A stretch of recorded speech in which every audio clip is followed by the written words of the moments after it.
Hello everyone, my name is Alex. I'm a 2000 rated over-the-board chess player, and in this series we're going from 1500 to 2000 elo in chess.com rapid games, where I'll be explaining my thought process as best as I can for your education and entertainment. Here we have a Slav Defense. I like to start with the move c6 because there's a few reasons. One of them being that it invites my opponent into a Caro. The second being we can punish bishop to f4 like an accelerated London, which I have videos on my channel, which I dubbed the Centurion opening. My opponent goes knight to f3, and I think it makes a lot of sense to play d5 now. I would like to play the move knight to f6, maybe, but I mean, d5 is going to get played at some point. We might as well play it now. And here, if like c4, for example, will probably transpose into a normal Slav defense, which I'm perfectly happy with. I like playing the Slav.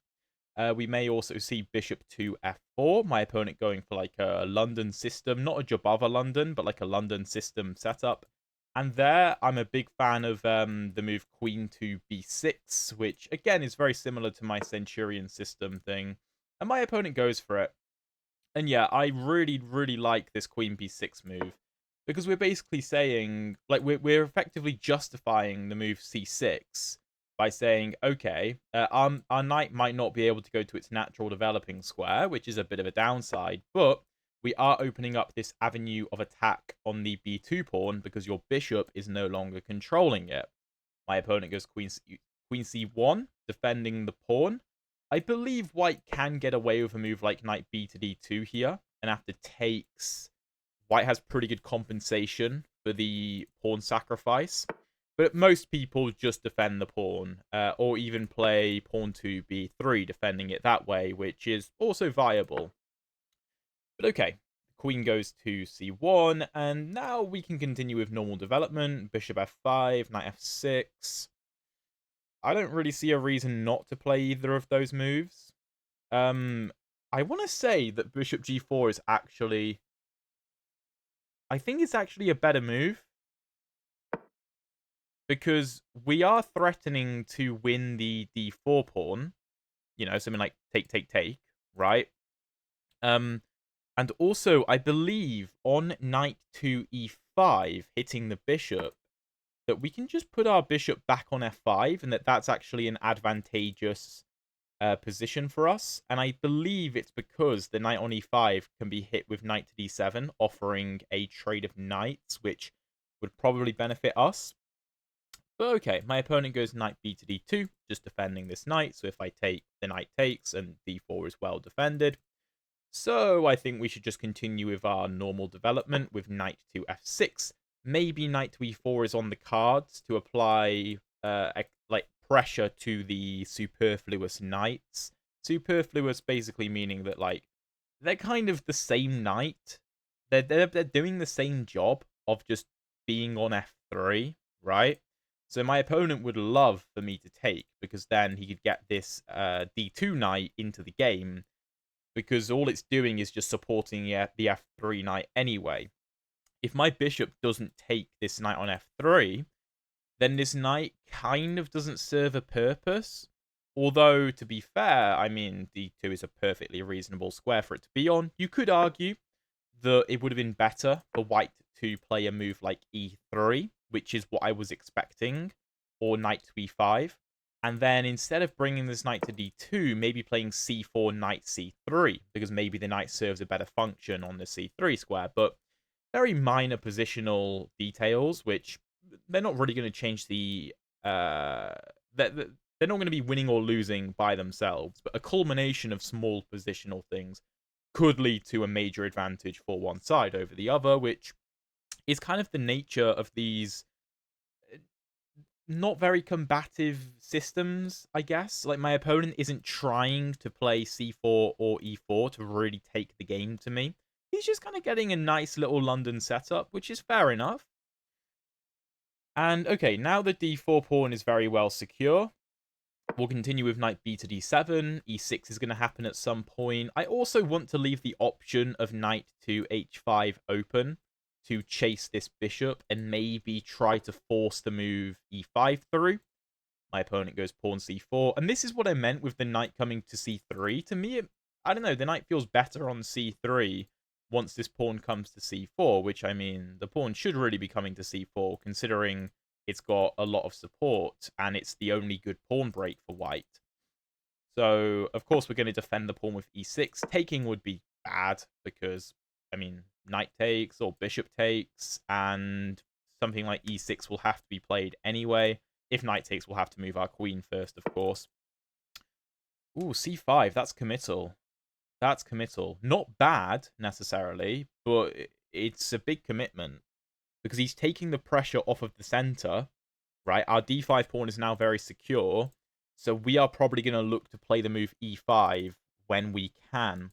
I also like queen to a5, pinning the knight to the king. And, you know, maybe we want to double white's pawns. Maybe we want to play knight to e4 to apply more pressure to this knight, which in turn applies more pressure to this knight. For example, if my opponent, I don't know, plays a move like a3, preparing b4. I don't know, like a3, knight e4, b4. That's probably good for him, to be fair. That's probably the way to go. I think I'm not... I saw that my opponent could go for the b4 idea, but my thought process was, and he does actually play a3. My thought process was that it's okay, because I'm happy to bring my queen back and instead focus on playing the move e5. And if this pawn gets to b4, even if it goes to b5, it's not really that big a deal. I'm not too fussed about it. What I do want to do is probably get rid of this bishop. So knight to h5 is a move that I really want to play, and I think I should play it. Also because my knights are just as superfluous as my opponent's knights. You know, that it's the same situation. So by putting the knight on h5, my plan is to trade it off for the bishop and then bring my other knight to f6. So b4 is played. I have two safe squares. D8 or a4. Which one do I want to go to? I don't think it's actually a simple answer. D8 makes sense from the perspective of wanting to shift the focus to the king side and to the center. On a4, my queen can't really help out in the center. However, on a4, my queen does keep an eye on the b5 square, and it stops my opponent from playing pawn to a4. It's also not clear how my opponent kicks my queen away. However, my queen has no safe squares other than a4 if it does go there, so I'm a bit nervous about it getting trapped. So I'd prefer to bring it back to d8. That seems like the safer option. And like I said, if a move like b5 happens, of course we're not going to take and give white this very strong diagonal for his bishop. But if b5, I'll just leave it. If he takes, I'll take, and I'll figure out a way to defend c6. Part of the reason I played knight to h5 as well is because I'm expecting my opponent to play b5. And if this trade ever happens, I want to have the ability to play rook b8 and fight for the b file. Sorry about that. Which will obviously be very important. However, the bishop is controlling the b8 square, so I need to get rid of the bishop first before I can play rook to b8. Either get rid of the bishop or execute e5. E5 seems like a bit of a pipe dream right now, considering it's being defended so nicely by the white pieces. So the second best thing is just to get rid of the bishop. By the way, if you're enjoying the videos so far, please drop a like and subscribe if you haven't already. I'd really appreciate it. And also, apologies for the bit of upload hiatus over the past few days. I was just really busy with my girlfriend. We went to the zoo, and it was good times, very fun. But anyway, yeah, I just wasn't able to record videos properly. So apologies about that. But h3... Okay, interesting move. So, my opponent is leaving his bishop to be taken. But his point is, I think, if I take the bishop, he's going to take my bishop, opening up the h-file. My knight is under attack. I'll have to drop the knight back to g6, which I don't think is a big deal, to be honest. I mean, the h-file is open. That's kind of annoying, but yeah, I also have e5 ready to go because it's defended so nicely. So I kind of like that. Alternatively, I could take the knight first. The problem is, if I play bishop to f5, he's just going to go bishop to h2. And then I can't get his bishop, ever. That's the problem. So alternatively, I could take on f3. Now he can't move his bishop away, because I'll just move my bishop and I'll be up a piece. So bishop takes f3, knight takes f3, knight takes f4, pawn takes f4. And he wants to get this clamp on the e5 square, and he wants to whack his knight on e5, and I can never play e5 in that position. So I don't like that. I think I'd prefer to take his bishop.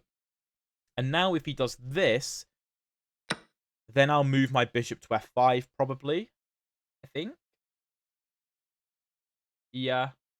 And then I at least have the bishop pair, so that makes up a bit for the clamp.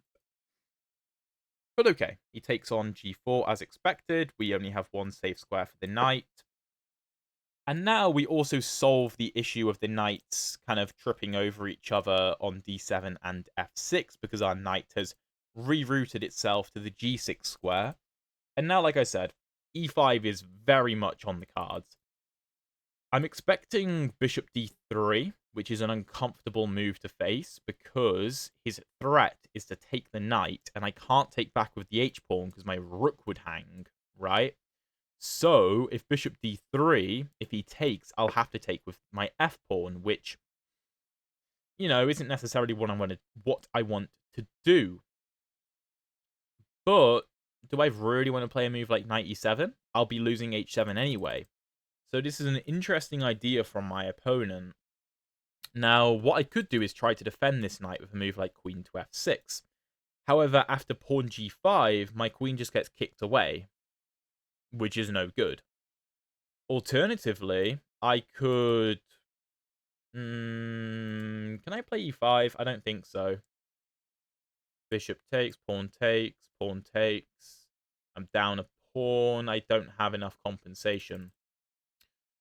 Queen e7 is tempting. Oh, no, maybe queen c7 is the way to go, because I want to play e5. So queen c7, bishop g6, fg6. I accept the doubling of the pawns with the idea that when I castle, I'll have the open f file.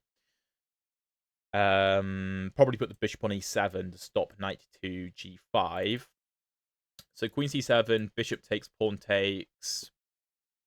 Maybe e4 is the idea for white. And then maybe we strike back with e5 and everything blows up in the center. I could maybe even castle queenside if I really want to there, which would be interesting. This is a super complicated position. I'd love to play f5, just blocking the bishop, but I'd just be losing a pawn for nothing. So let's go queen c7.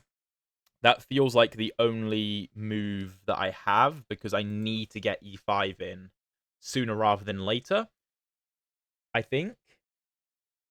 I think that's the right idea. Queen b2 or queen c3 look like good moves, just adding more defense to e5. Okay, he does take. Let's take back.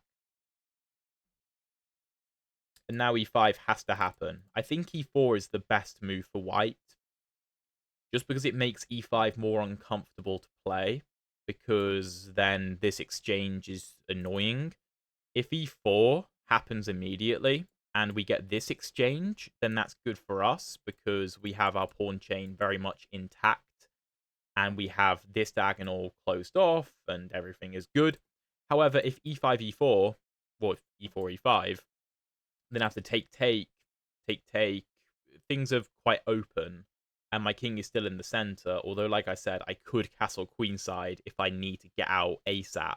However, these pawns are rolling very quickly towards my king, so that will be difficult to handle. Knight g5 I didn't even consider. I probably should have, though. That's a good move. And I mean, e6 is just a weakness. And h7, obviously. I don't think I can save both, though. I completely missed this move. Maybe maybe bishop e7 was the best move then. Just keeping an eye on the g5 square. And maybe bishop f6, e5 was the way to go after this trade. Obviously, knight f8 is the move we want to play, guarding both issues, but our bishop is on that square. So how do we deal with this? Well, e5, like I said, looks natural to me. If pawn e5, if take, knight takes, and I think we're good because we're threatening knight d3 check, so white has to deal with that, and then we can play a move like h6 to save the h7 pawn. Problem is, e5, let's say, knight takes. Knight f6 is a threat. King f7? Maybe queen's... No, maybe queenside castle. I think we're going to castle queenside. This is effectively a pawn sacrifice, but I don't think I can do anything about it. I, of course, considered the move knight to e6 for my opponent, but I'm not concerned about knight e6, really. I can probably just play a move like queen b8 or something along those lines, and if you take my bishop, that's not a problem. I'll just take back, and we're all good. So knight e6 is not an issue. Although it looks scary to have a lot of pieces forked like that, it doesn't mean that it's good for my opponent necessarily, right? So yeah, we're kind of baiting my opponent in here, but I'm not expecting him to play that because I don't think it's a good move. I'm expecting him to take on h7 with something. Like I said, taking on e5 doesn't look right because then our knight gets in with a couple of targets to go after. And then our position actually looks quite good. I'm a big fan of our position then. I mean, to be honest,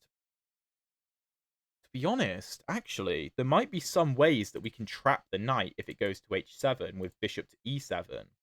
Because let's imagine this knight is on h7, right? And our bishop is on e7. Well, we're covering the escape route. So, can the knight actually get out? I don't know. Of course, we have to be careful.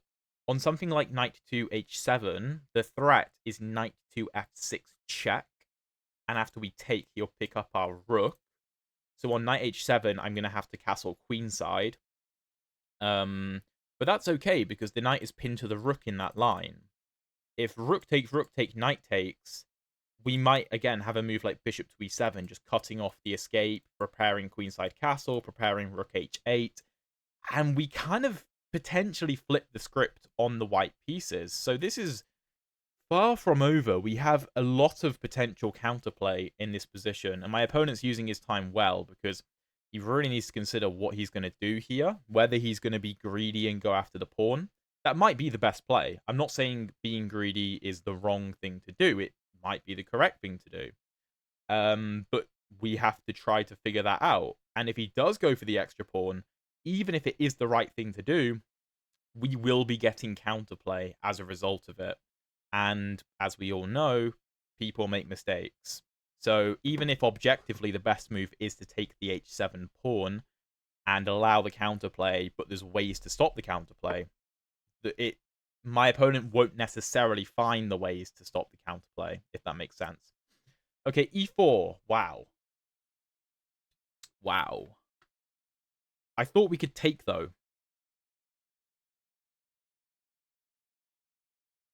I thought we could take. Because if takes, then queen to d5. Sorry, e5 with check. And we pick up the knight. Of course, I'm not going to take here and allow his knight in to cause all kinds of chaos. That would be ridiculously stupid. I'm ready to castle queenside, although maybe knight to f7 or knight to e6 is far more effective with my rook there. So I have to be careful about that. Maybe that's part of the reason. But even if he doesn't take here, queen e5 is still a very strong move, with pressure on an awful lot of things. Also controlling e6. So, yeah, this seems... I don't think that's the right move. e4 seems very destabilizing, because, yeah, my king is in the center, I know, but so is my opponent's king. Okay, goes knight d2 f3. Interesting. This is very complicated. Okay, well, now knight to e6 is on the cards a bit more, because I don't have queen to e5. What about knight to e5, though? What about knight e5? Threatening knight d3, also offering a knight trade. So you have to deal with that. If you play take-take, then again, my queen gets to e5 with a lot of pressure. If knight e5, knight e6, I have knight to d3 check, or just knight to f3 with check. Both of those look good, followed by queen e5 ideas. I like that. I think knight e5 is the way to go. Taking looks wrong because of knight d4. And then e6 is going to be a problem, I think. Also, we close the e-file, which is good for white. Castle queenside just blunders the knight invasion. If knight here, knight here, knight here, here. Yeah, that looks pretty damn good to me. Remember, we are up a pawn, currently. We thought we were going down a pawn, but we're currently up a pawn. Knight e5 looks correct. Knight e5, queen f4, blunders, knight to d3 check, and then we pick up the queen in several different ways, so you can't do that either. Queen t2, knight f3, gf3, queen e5. Again, I like that. I really like that.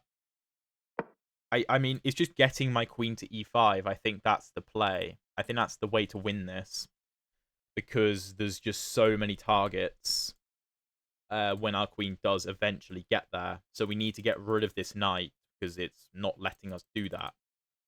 Again, queenside castle is on the cards. But we have to be careful for knight to f7 or knight to e6. Our bishop kind of sucks, admittedly. However, it has a clear path into the game with bishop e7, bishop f6, something along those lines. And yeah, I think some people may be tempted to play a move like pawn h6 here, trying to ensure that we don't lose the h7 pawn. But the h7 pawn, to me, is irrelevant. It's completely irrelevant to me, because even if white does win the h7 pawn, that's going to create potential counterplay for us. Also, it will draw his knight away from the center, and the center is where the battle is happening. Also, it feels way more important to me to just get my pieces into the center. So my opponent trades, which, gotta admit, I don't think trading was the right idea. The knight is defended, though, so that's a plus for white. He's not... The only thing that's hanging is the e4 pawn. We are almost ready to castle, except knight to f7 is still a problem, so bishop to e7 will probably have to play, but like I said, our bishop has a very clear way into the game, which is great. It's also not clear how the white king is going to be safe. Like, where is the white king going to go? It's not safe in the center. Clearly, it's not safe on the queen side. I mean, a5 will be devastating, probably. And if he goes kingside, the king is probably safe on the king side, but then his rook doesn't control the h-file. So maybe king h1 is the way to go. Getting the king to the king side, but leaving the rook on the h-file, right? I think that might be the best way to go about this. It's interesting, though. This queen is very much tied down to the defense of the knight, which is not good for white, because he needs to be trying to do more of his pieces. Okay, he does castle. Interesting. What happens if I play bishop to e7? Also, what happens if I play pawn h5? Well, no, then he probably takes. And then this is an issue. So I have to be aware of that. Bishop e7, he can't take because then I'll take here. So that's fine. Bishop e7, knight f3. I can't... Well, no, it can take, because the bishop covers the e-file. Feels very greedy, though. Feels very greedy. Although, castling will come with the threat of taking the knight, because the g-pawn will be pinned. So even if we lose our e7 bishop, we might end up a few pawns ahead. Alternatively, if bishop e7, knight f3... What about this? What about if I take on e4 with the pawn? Rook e1? No, that's no good. I can't help defend this any further. So I think bishop e7 is the way to go. And then we probably want to castle kingside because we want to get the rook on the open f-file. Also, I think our king is just safer on the king side, particularly because my opponent's castled there. Because, I mean, on the queen side, white has a clear way to attack us. So it's probably time to get castled as soon as possible. I think knight f3 is probably the only move. f4? I think f4 I can take the knight. f4, bishop takes g5. If you take here, then I just take here probably, and I'm up quite a good bit of material. If f4 take, we're in a rook end game where I'm up well, I've connected past pawns. That's got to be winning, and I'm up material. So knight f3. I thought I could take on e4. Rook e1. Queen g4. I'm up like 3 pawns there. What does white play? It's unclear.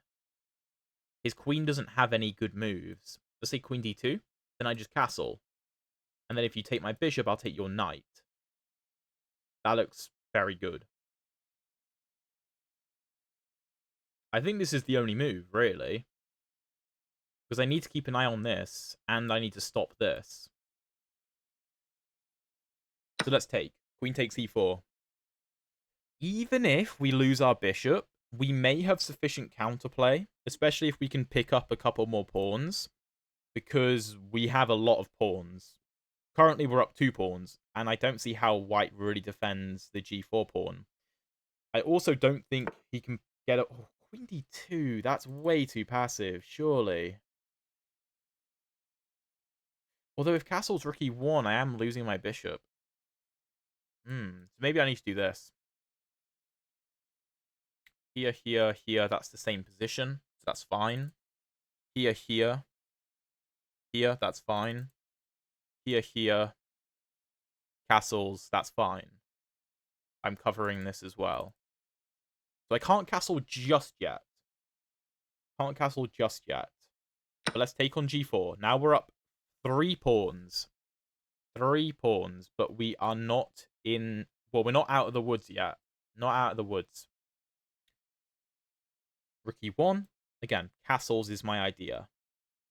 Because if you take my bishop, I'll take your knight. Although maybe queen e2, but then bishop f4. So that should be okay.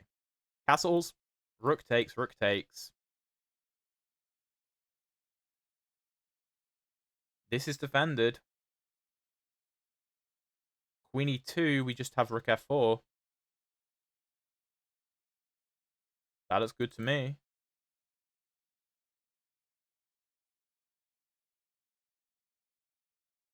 If castle's knight h2, queen no, queen h4. No, queen g5. Queen takes bishop f6. We sack a pawn back, but we're still up 2 pawns, and we're completely safe, and our bishop is a monster, and his knight sucks. I think I like that. Let's get castled. This is where we either win or lose, I think.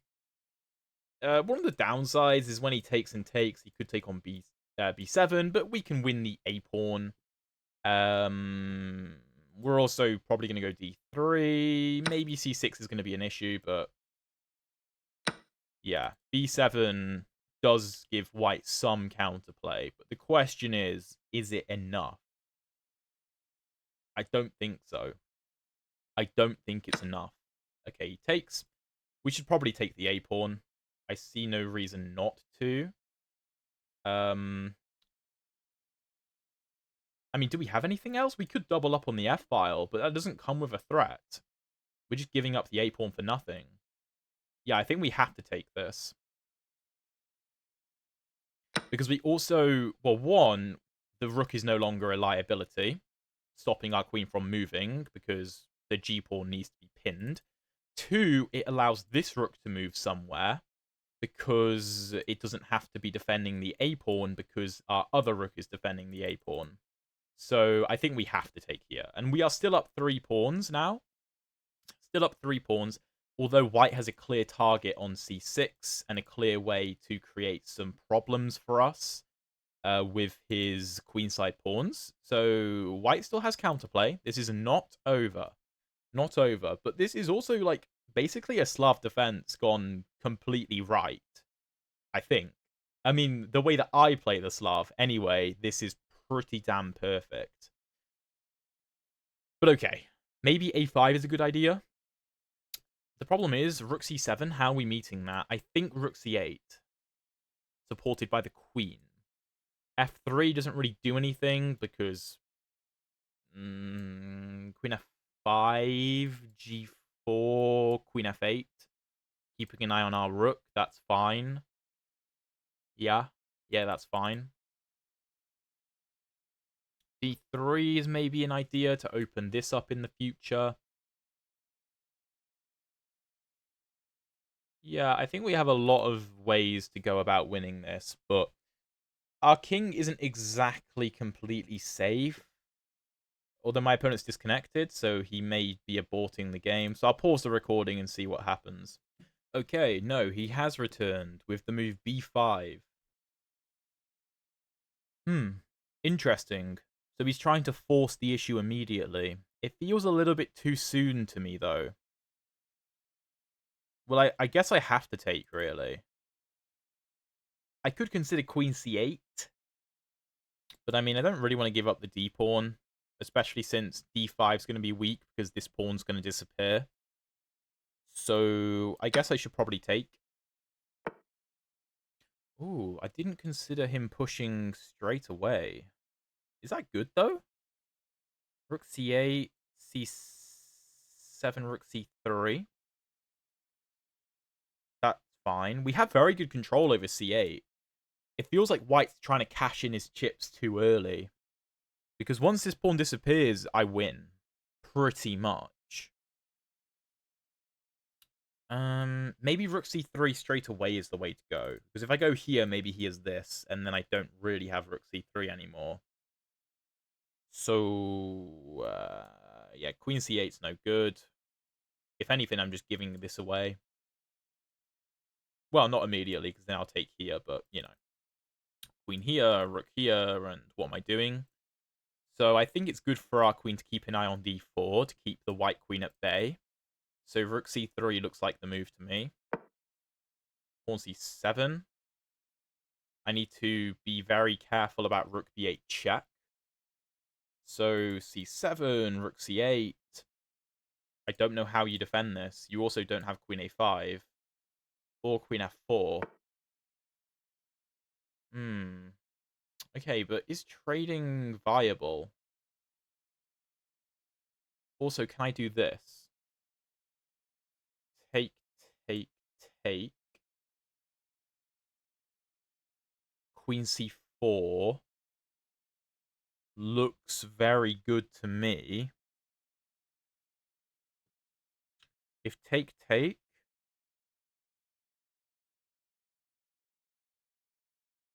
Rook c8, c7, d3, rook b8. Looks a bit scary. So I'm thinking rook c8 straight away.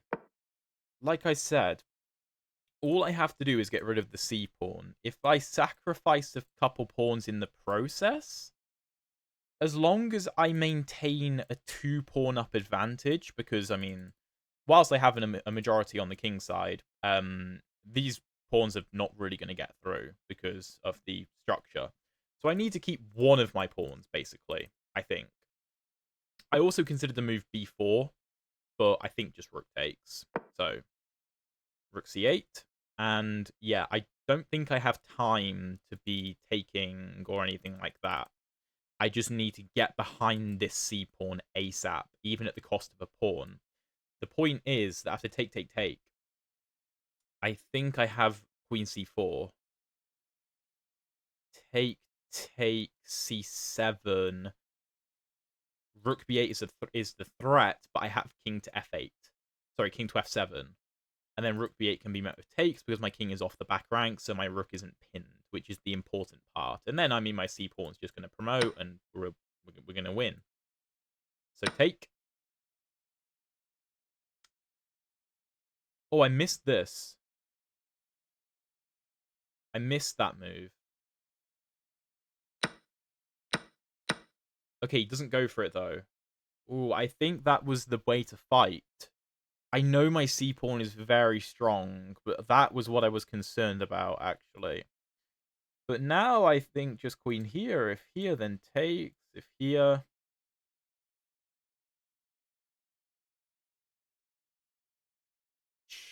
Check. Here, check. That should be winning. Can I give checks now? I don't think so. Check, check. No, I'm wasting my time. That's just a perpetual, if nothing else. So queen c4 looks like the only move.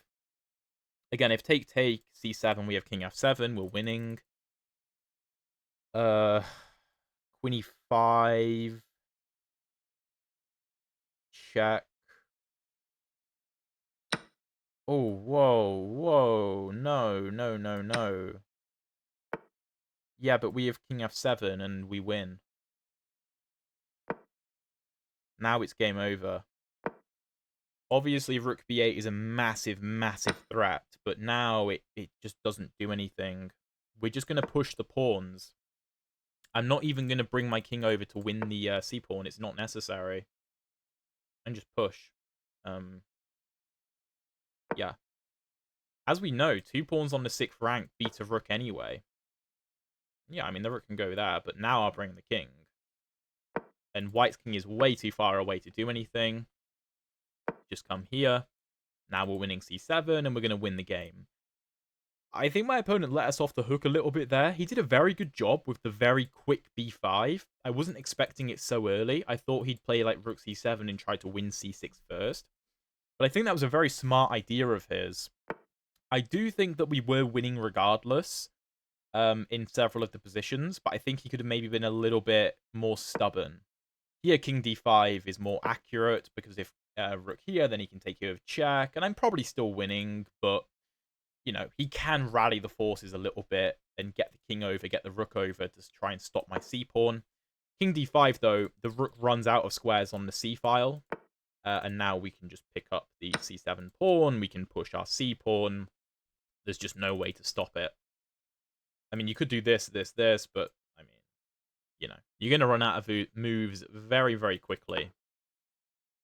Okay, and we just push, and white can resign.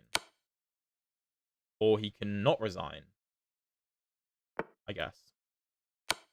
And queen c2 is checkmate. Very interesting game. Very interesting. I hope that was really instructive for everybody. I really enjoyed that game. I really enjoyed the opening.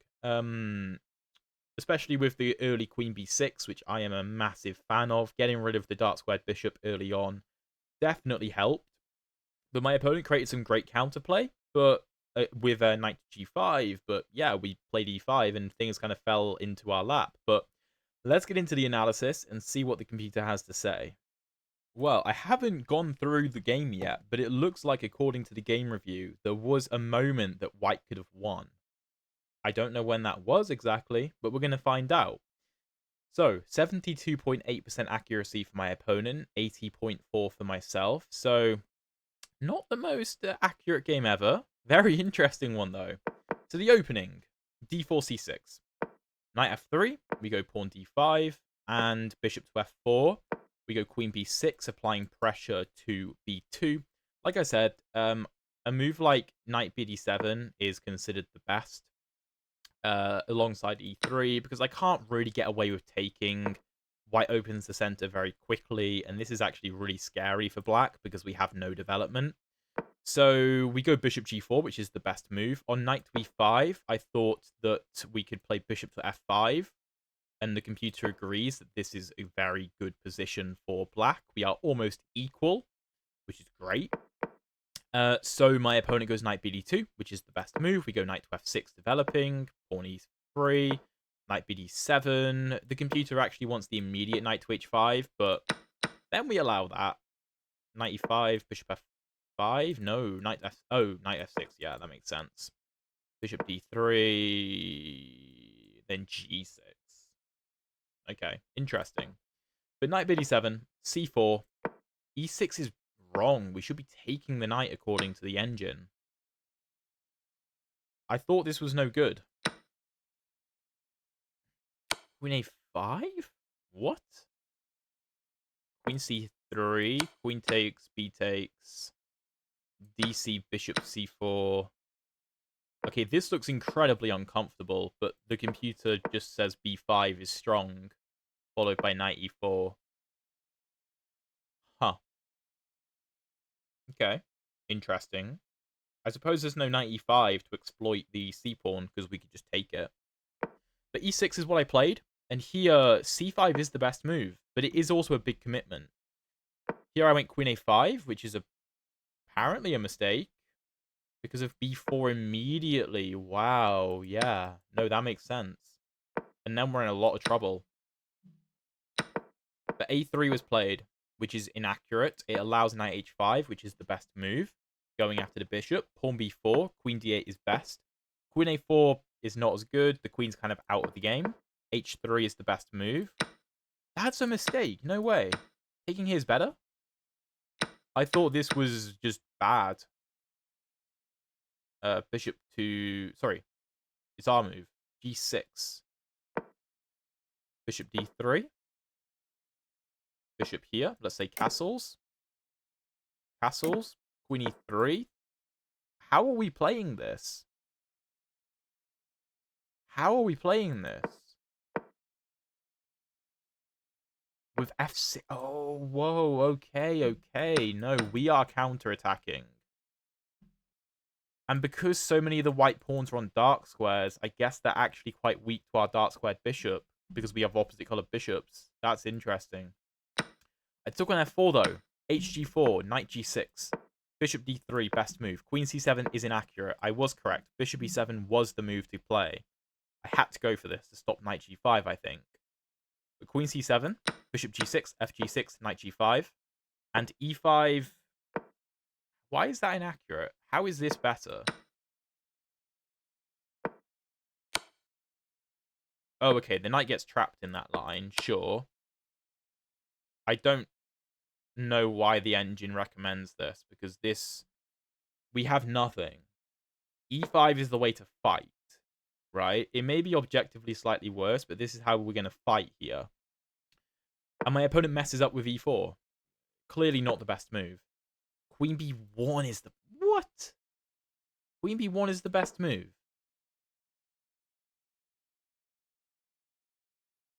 Let's say bishop e7. What's the point? Okay, now knight e6, because now g7 is undefended. Okay, makes sense. And if we castle queenside, then knight e6 or knight f7 is devastating, I guess. Sure, makes sense. So our best move is queen d8, rook h7, and if we take... Oh, oh, the point is queen g6. Right. Right. And we can't actually defend the pawn. And if we play e4, shutting the diagonal down... Okay, then white sacrifices, and we're losing. Huh. And if he doesn't sacrifice, we're okay. My opponent went e4, though. Whoa, that's a miss? Bishop e7 is the best move. What? What's wrong with... Eight, knight g7. Okay, again the knight gets trapped. So, ed5. I thought this was very scary after ed5. Apparently not. Knight f3. Queen c6. Now knight g7. And then you sack the knight. Okay. Rook h... That's a crazy position. I played ed4. Here, white has to castle. He has to castle.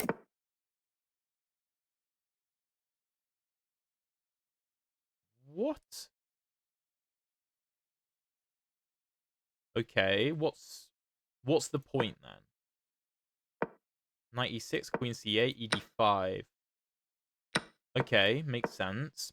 What if we play queen e5? Okay, then this That makes sense. That's pretty bad. The E file is going to open. Huh. It feels unnatural to castle kingside, though, because as I said in the game, you take your rook off the H file. It doesn't feel right. The engine, though, is simply thinking rook e1 is devastating. So the engine's best line for black is knight f6, ed5, knight d5, rook e1, bishop e7, knight e6, and white is just much better. Yeah. I guess we can't castle, is the point. And we can't get rid of the knight either. So king f7 has to be played, and I mean, that's completely miserable. My opponent with knight d to f3, which looks natural. Knight e5 is the best move. It's the only really the only move to try and fight here. We need to counterattack quickly. The point is that knight e6 can't be played. Now, knight d3 isn't actually that good, which is what I'd calculated. Because I was like, well, king f1, and we could take this, but then this happens with check. So actually, knight f3 is the winning move, and then queen e5. Because, I mean, you have to take back. If you don't take back and you play a move like king f1, then, I mean, what? Queen e5 anyway, and I'm fine. My knight still has to be taken at some point. So knight e5, queen e5, and here f4 is the move. This is a move I only saw later, after bishop e7, when it was actually not that good, because I could have taken the knight. Here, though, I get forced back. e5, queenside castle. And this is good for white, because, I mean, yeah, these pawns are pretty damn annoying. But, I don't know. Yeah, it's actually really hard to play this. We're going to have to play h6 and, like, rook g8, and that's horrific. So my opponent castles, and we find the best move, bishop e7. We have to get castled quickly. Taking is no good. I thought rook e1 was strong, which it is. Even knight e4 is strong, because we can't take because of rook e1. So I go bishop e7, hitting the knight. Here, f4 isn't as good, because I can take the knight, is what I'd calculated. And if this, we should just be winning-ish. King e7, rook here, rook here. And we're up one pawn, but it's a very good pawn. Also, e5 is weak. Our king is going to blockade it very nicely. So knight f3 is the only move, as I'd calculated. Queen e4 is the only move, as I'd calculated. Otherwise, this happens, and we've got hell to pay. Like, let's say the second best move, queen c7. Take. Now material is equal. If we try to castle, we're going to get hit with knight e6. It's just no good. So knight f3, queen e4, queen d2, queen g4. These are the best moves for black. Rook a to e1, only move. Castles, only move. Yeah, it's the only good move. And my opponent takes. We take on f3, rook b7. Rook a3 is a mistake. Wow. Rook f7. Forcing a rook trade. I hadn't considered that. Here, a6. And I guess we're still up 2 pawns, but it's not obvious how we progress. I mean, if white just avoids queen trades and keeps pressure on d4, then how do we do anything here? Yeah, that's not clear. I don't know. Maybe we get the rook on f8? It's not obvious. But I take on a3. My opponent goes b5, which is the only move, which I'd completely missed. I was expecting rook c7, and I was like, well, I just go for a move like rook c8. Apparently not. No, yeah, rook c8 is playable. a5 is better because of this. And if this, then a b4, queen b4. And then rook a1 is pretty damn annoying. We connect the rooks. I didn't even consider that. b5, we take. Really one of the only moves. We take c6. Rook c3 is a mistake. The best move is rook f3. What on earth? Rook f7? Then rook f8? Rook b5?